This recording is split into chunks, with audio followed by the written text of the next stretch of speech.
Hey Siri, let's start the podcast. And in this episode, I'm talking to Adam Cheyer, the founder of Siri. And he's going to be sharing some of the personal insights into his journey, his dealings with Apple, and his personal dealings with Steve Jobs. This is a fascinating conversation, one not to be missed. Welcome to the Tech Seeking Human podcast, brought to you by Dynatrace.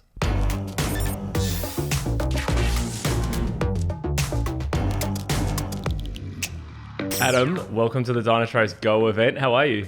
I'm great. Thanks for having me. So last year, at the Dynatrace Go event, we had Steve Wozniak, and in our pre-briefing chat, we talked about Siri and what one of his favorite applications is. Do you want to let the cat out of the bag almost straight up and go talk a little bit about that? Sure. So Steve Wozniak, as you know, is co-founder of Apple. He's also a huge fanboy. He tries all their products. He stands in line. And he was asked, what is your favorite app, iPhone app of all time? And he's on the record for saying Siri, but not the Siri that showed up in your iPhone later on, the original app. It was incredible. It changed my life. It did things that I never thought were possible. And in his quote, he talks about some of the examples he asked Siri that he liked that just changed his perspective of what software can do. He said, give me the prime numbers in sequence. And it's, after 48. And it started giving numbers. He's like, didn't expect that. His wife asked him, what's the largest lake in California by volume? Had no idea how to find that on the web. He couldn't Google it. And Siri was starting to answer those questions. So he still lists Siri as his favorite app of all time. How did that original app differ? Because you just mentioned at the very start that they were slightly different. How are they different? I think in one context, the original Siri application would actually combine multiple services together. So if you said, find me a great restaurant for tomorrow night, 7 different services would compete and cooperate and work together to answer your question. That never really happened with any of the assistants that came afterwards. So for instance, OpenTable would find a reservation, CityGrid would have the photos of the restaurant, restaurant.com would give you discounts to the restaurant, Yelp would have reviews, Gaio would have kind of high-end reviews. And so it was really an ecosystem play, an open platform where services could come together to help respond to users' questions. So help us go back and let's just paint a little bit of a timeline for everyone and go like, where did the original idea for Siri come from? Clearly you just developed it overnight and Apple took it and boom, you were like instant success because that's what the kids these days believe happens. But maybe give us a bit of a background as to like, where did the original idea concept come from? How did you evolve it? And then bring us through to eventually launching it in the App Store. And was there any hesitation as well as to going into an App Store? Sure. Great question. So the original idea for Siri happened in 1993. So 28 years ago, I think, and counting. The year before I ever saw a web browser. And I said, someday there's going to be content and services around the world that we will want to access running on other people's computers. So we'll need a way to discover those services and to interact with them. And I never got the idea of using web pages and hyperlinks as the way that you would interact with content and services. I thought everyone would have an assistant that they could just talk to and say, I want to know this, or I want to do that. And the assistant would break your request into subtasks, route the subtask to the correct services around the world, web services, we would call them today, aggregate results, present them to the user, learn from the interactions, and help the user get the job done using all of those distributed services around the world. So in 1993, I was at SRI International, used to be called Stanford Research Institute, and I built a first prototype.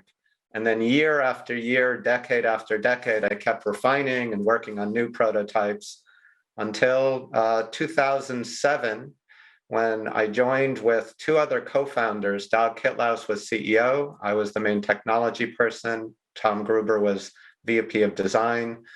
We raised some money. We started a company, and we worked for 2 years to build that Siri app that Steve Wozniak was talking about. We launched it into the App Store as a free app. Anyone could download it, but there were millions of other apps at that time. Reviews were good. And then about 2 weeks afterwards, we got the surprise phone call. So we were in our startup, our iPhone rings, and it says Apple Cupertino. And we're like, swipe, swipe, swipe, swipe. And you know, back then, sometimes it wouldn't answer on the first swipe, and you'd be like, come on, come on. And we answer, and we hear this voice. Hey, it's Steve. What you doing? Want to come over to my house tomorrow? And we're like, Steve Jobs is calling us unannounced. How did he get our phone number?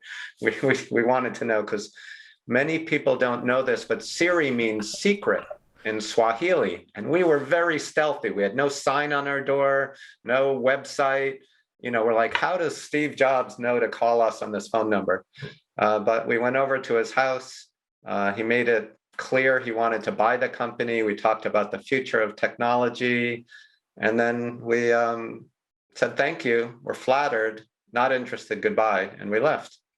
And so that was almost the end of the story. Why? So, okay, so there's so much in this. But so at that dinner that you had with him, you got pitched and you said no. Was it because of the money, or what was the situation? We had, you know, we were entrepreneurs. We had a vision, and kind of acquisition was not what we were going for at the time. We had signed actually a distribution deal with a vendor who was going to place us on every phone that shipped just about in America, except for iPhones. So we had just raised a B round of money. We had our distribution deal. We were so excited about our future as an independent company. And so this came so out of the blue. We, just didn't, that's not what we were looking for. So we, respectfully said, thank you, but we're not interested. But it's Steve Jobs, right? So what happened next? Yeah, so Steve Jobs came back with Scott Forstall about a month later, and they did a really good job of convincing us that we could change the world more with Apple than as an independent little startup. I mean, we were 22 people, so pretty small, and we decided to join in. We worked really hard for about 18 months, and then on October 4th, 2011, we launched the Apple, the integrated built-in version of Siri that everyone now knows and loves. So just so we're clear though, so a month later, Steve Jobs came back and basically repitched to you. You guys then said yes. Yes, that's right. The money did get much, much higher, so that helped make it interesting. But really, the clincher was he made it clear that he understood our vision. He knew what we wanted to do. And it was really the same consistent vision ever since 1993. I wanted an open ecosystem for AI, where every developer in the world, just like they can build a website today, just like they can build a mobile app, I thought they would build a service, a capsule, a knowledge capsule that would plug into an assistant, and that all the knowledge of the world would be, accessible through this multimodal, conversational, interactive, personalized assistant metaphor. And Steve said that he would make Siri not just a standalone thing, but a component, a feature of every interface that Apple put out. So on phones, on Apple TVs, on desktops, because voice is not only a standalone interface. I explained to him on that first day that we met, I said, look, if it's on the screen, the best thing you can do is touch it, directly manipulate it with a mouse, with your finger. And the iPhone revolutionized interfaces by having new touch gestures and a touch interface. But despite designers' best work to try to anticipate what you need on the screen to do the next task, many times what you want to do next is off the screen. And there, the best way is to ask for it. And the ultimate interface, the perfect interface, is multimodal, where you can be clicking and touching and directly manipulating, but then asking for something, and do the two so seamlessly, it feels natural and beautiful. And he understood that. He said, I will put this into everything that Apple does. I will focus on an open ecosystem. And that convinced us that he really would help us achieve our vision. So we joined. Firstly, on behalf of everyone, congratulations, because Siri has become I used it yesterday probably 4 or 5 times. My kids use it natively they're homeschooling at the moment, so they're setting alarms constantly. My daughter's voice searching instead of searching by typing, because that's how she's learned to do it. I actually asked last night before I went to sleep, I said, who invented Siri? And it came back with Apple. So I don't know if there's a few wires crossed there, but we know the story. But tell me, open AI. That's a pretty big statement, right? Because Apple notoriously is quite closed and quite proprietary. And for Siri, really, it's an AI that needs as much information as it can in order for it to be useful for as many different services and to gather all that intelligence. Did it progress to where you wanted it to go? That's a great question. So I think it's always a balance. You want to be open, but you also want some curation because otherwise the quality will just fall to some least common denominator. And I've had other companies I've worked on. I was a founding member of change.org, where we also wrestled with this kind of thing, because if you just let anyone say anything or do anything or publish anything, the quality is not very, very good. And ultimately, you want a quality experience.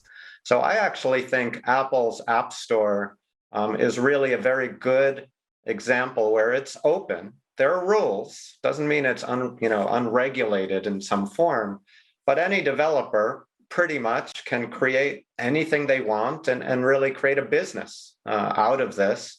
And Apple will offer this to a huge audience in a highly curated way. When you use an Apple app, it has certain design principles, it has certain quality guidelines that people come to rely on, and they generally have a great experience when they're there.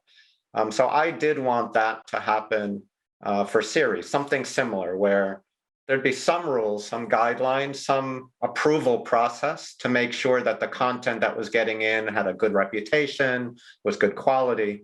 But in general, I wanted an open ecosystem where any industry any company could publish their capabilities, and any consumer could find the brands that they know and trust and have this enhanced, more powerful way of interacting with those services and content from those companies that they care about. So unfortunately, Apple at the time, even though Steve believed in it, we'd never achieved that vision, at least as I anticipated it, partly because Siri, as I mentioned, launched October 4th, 2011.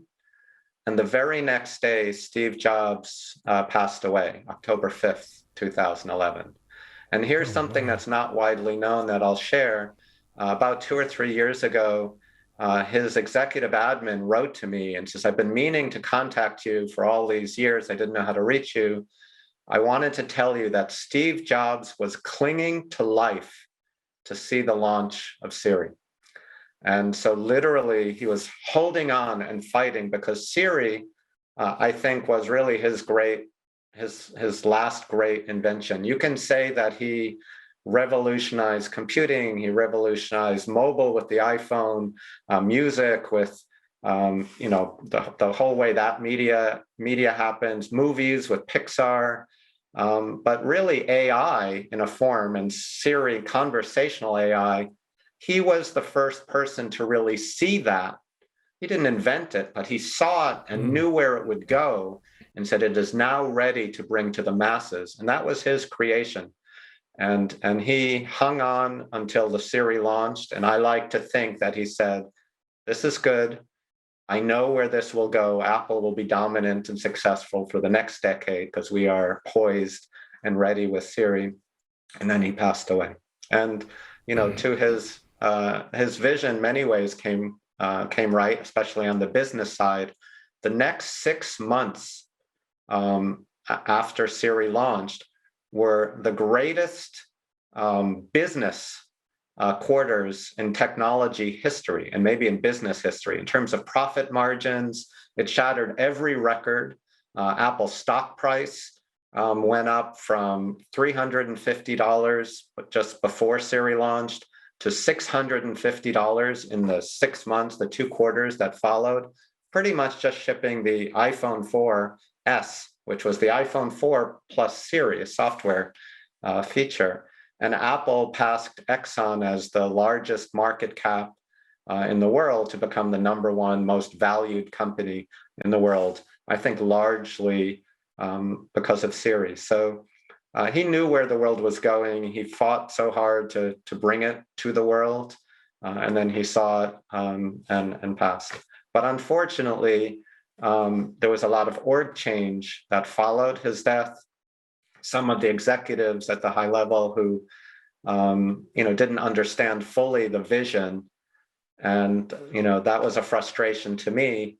And so even though I was being very well paid and was excited about the future of Siri, I felt that the open AI vision I cared so deeply about would not happen without Steve there. And so I walked away from Apple about 9 months after Siri launched, and then tried again, started a new company, and tried to go pursue that open AI vision. I'm just sitting here in absolute awe because I'm hearing someone who, there's not a single person probably in the world that doesn't admire Steve Jobs and his vision for what he was able to do. And as you were telling that story, it was ticking over in my head. I was going like, yep, revolutionized the computer, revolutionized the iPhone, and then brought the AI to bear really ahead of time. And a lot of people, when they first launched it, were probably going, this is a bit of a gimmick. But to your point, it's not. It had commercial value. It showed how far ahead he is. There's two questions to this. Firstly, the personal side. How did it feel knowing, the majority of the world is walking around with an assistant that you had the vision for? I want to start with that first before I go to the next part. It's obviously cool. I mean, I'm so proud of what we did with Siri, and I do think we did something that the world didn't think was possible at the time, right? To be able to understand language across a broad set of domains.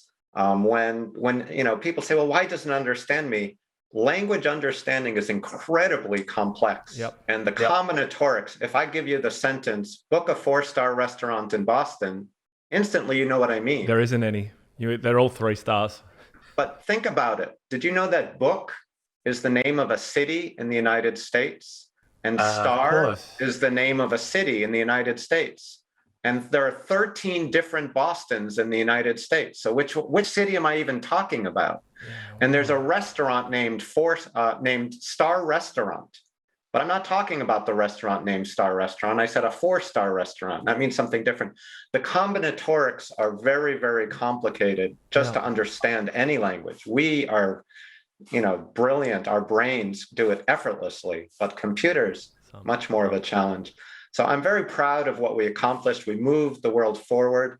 On the other hand, I'm an entrepreneur, so I'm never quite satisfied.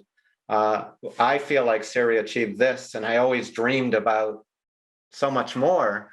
So in many ways, Siri was my greatest success. In many ways, it's my greatest failure. And so I just take the good and then keep fighting and trying to make, to pursue my dreams and my vision. So it feels great. I'm happy with what we did. I'm not fully satisfied with what we did, and I will keep fighting from here. It's such a good motivation for everyone out there. It's like you don't just rest on one success. You got to keep coming back, and that's just native to who you are. Where are we going then? If you've spent this time developing to where we are, and I know in our chat, and we're seeing this in the world, AI is exploding now into just common business, and everyone's using it to get better intelligence, to move faster, to transform quicker. What are we going to do next? So you had mentioned how Steve had transformed all these industries of movies and music and computing. I like to say he was the first to really kick off the AI phase. Because if you think back in time, if you go back into the 2000s and Google the word artificial intelligence, you don't get many people weren't using that term and weren't really working on those kinds of things in a commercial setting. And I remember right after Siri was bought, he was interviewed. He was at a conference, the D8 conference, with Walt Mossberg. And Walt asked him, "Why did you buy Siri, that search company?" And he goes, "Oh, no, they're not a search company. They're an AI company." And no one knew what he meant. But then after that, almost like a drip, drip, drip from a dam before the water explodes, all of this AI started to happen. And actually, things that I never thought I would see in my lifetime started to emerge in the next 10 years after Steve Jobs really uttered those words. So think about it. Jeopardy, which is one of the most cultural games that we play, right? It knows all sorts of trivia, but cultural knowledge.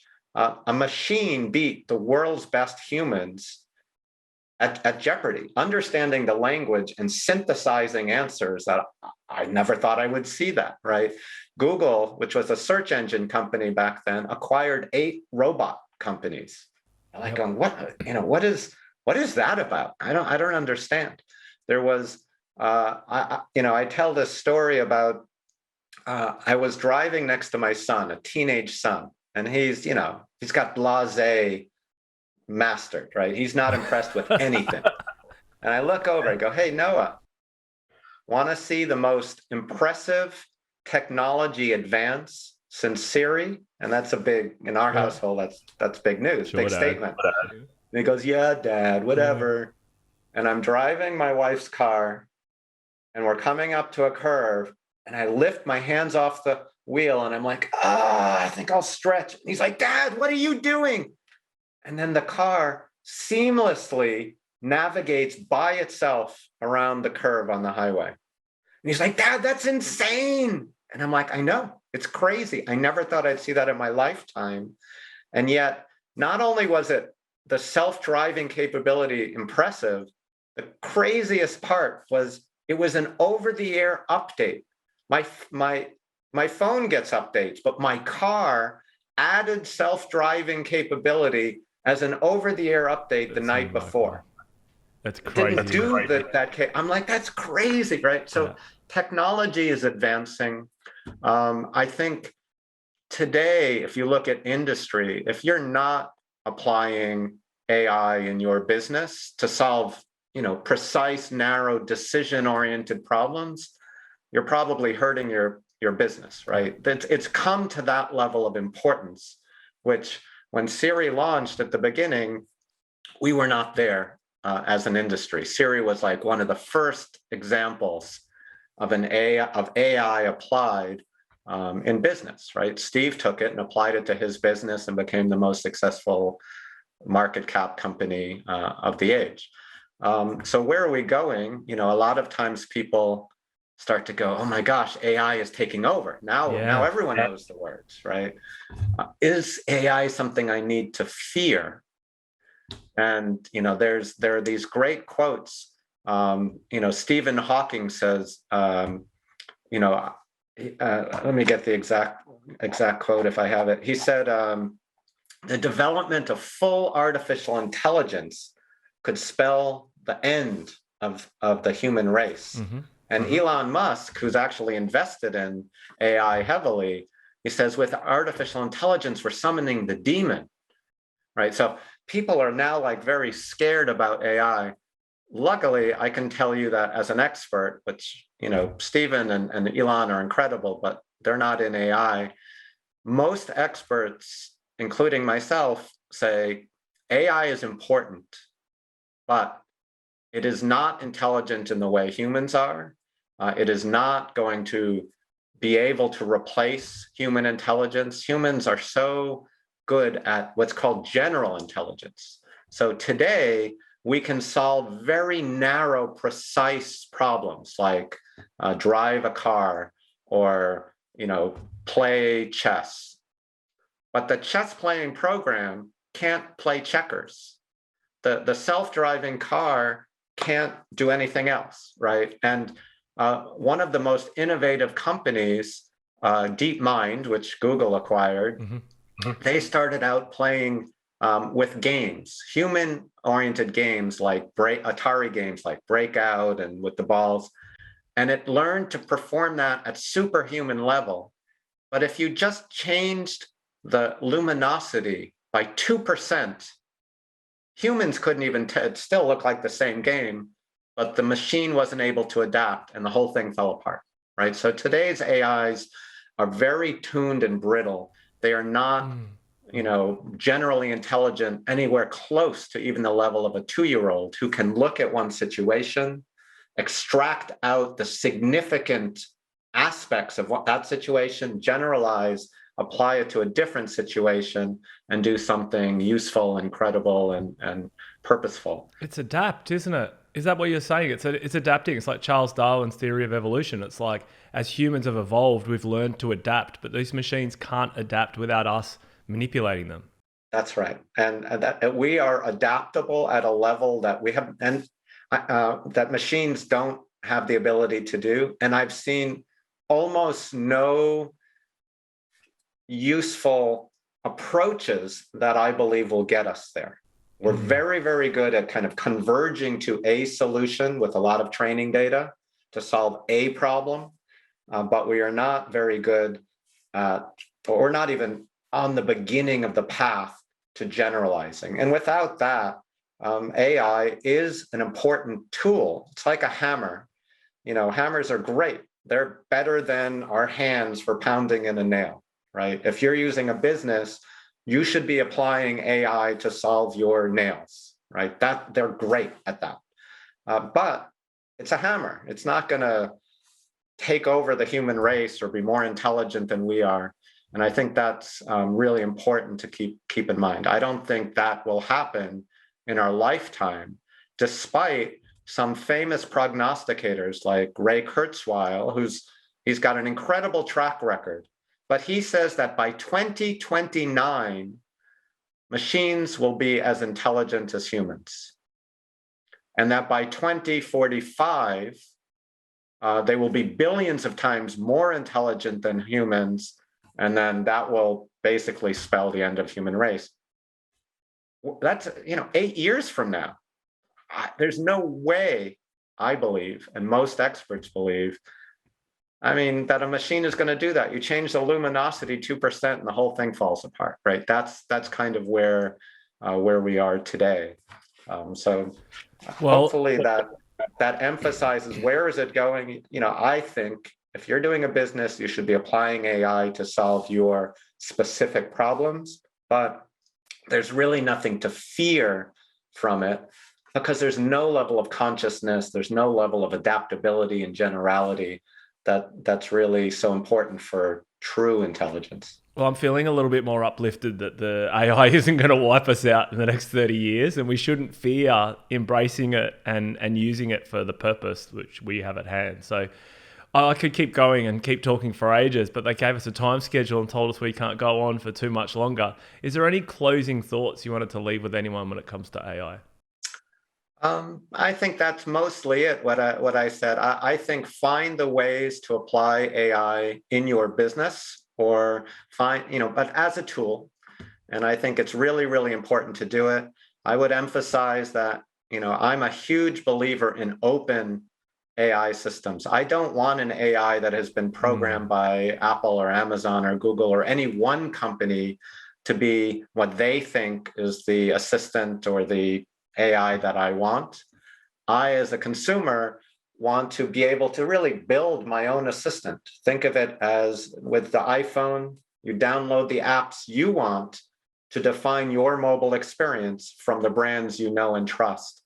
And so in the voice space in particular, for me, that's the next challenge to come, which is have an open ecosystem where literally each end consumer can create the assistant they've always wanted to have with the things they care about, the brands they know, the trust, the functions they want.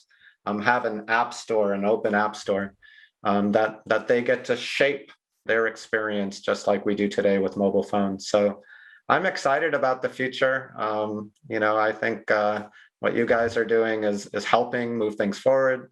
I think the sky's the limit of what can be done within the limit of tools. I don't see AI going beyond human level capacity in my lifetime. Well, that's good to know. But also congratulations, because you've done almost the equivalent of putting someone on the moon. When you think about the complexity of what was achieved, and to bring an AI through our generation and basically take the whole industry with you. If you go all the way back to when you first started this, it's absolutely remarkable to think that you started in 93, which was 2 or 3 years before I even had an email account or even knew what an email was. And to your point, before a browser.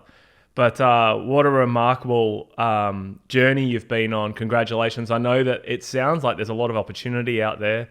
And knowing you as an entrepreneur, I'm sure you're away thinking up what's next for everyone. And we look forward to seeing that when it eventually comes to fruition. And I love the concept of the open AI as well. I think that's absolutely critical.